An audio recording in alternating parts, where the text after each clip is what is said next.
The Mars 2020 rover mission is currently slated to collect samples that can be returned to Earth at a later date. The mission's original plan included storage of the samples in a container that would protect them from the environment. Those plans were changed to what is referred to as adaptive caching, whereby samples in small containers are dropped directly onto the Martian surface where they will remain until retrieval at some later date. As a consequence, the samples will experience thermal cycling, with temperatures rising up to 30 to 60 degrees Celsius according to an abstract presented by Beatty et al. In 2016.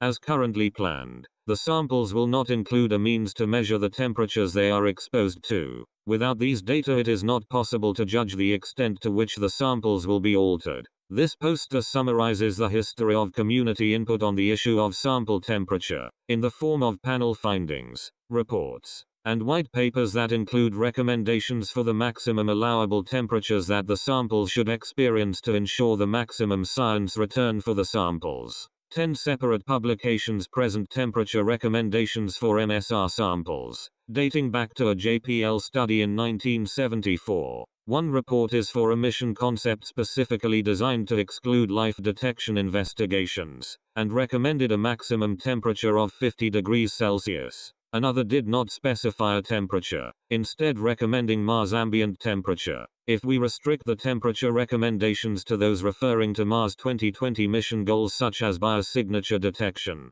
the average maximum recommended temperature is -40 degrees plus or -17 degrees Celsius. By contrast, the Mars 2020 mission will allow sample temperatures of up to 60 degrees Celsius.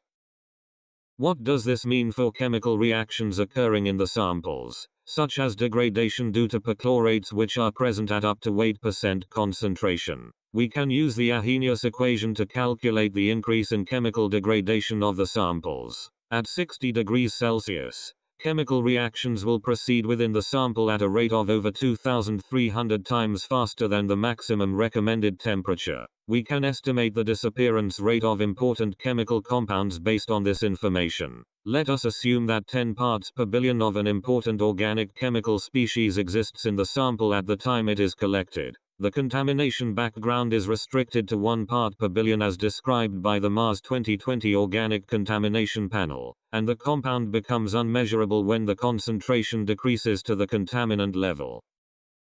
We do not currently know how rapidly any given compound will degrade in the sample because those measurements have not been performed. However, if we assume that our sample is maintained at the community recommended maximum temperature and that our compound will degrade to 1 part per billion in 10 years, then at 60 degrees Celsius that compound will degrade to the point that it is unmeasurable in only 38 days. Clearly, sample temperature is a very important factor for returning Martian samples that are capable of meeting Mars sample return mission goals. Further work is required to precisely measure the degradation rates of a suite of organic compounds important for detection of past or present life. This is important to ensure that expectations are in line with reality when the samples are analyzed and conclusions are drawn.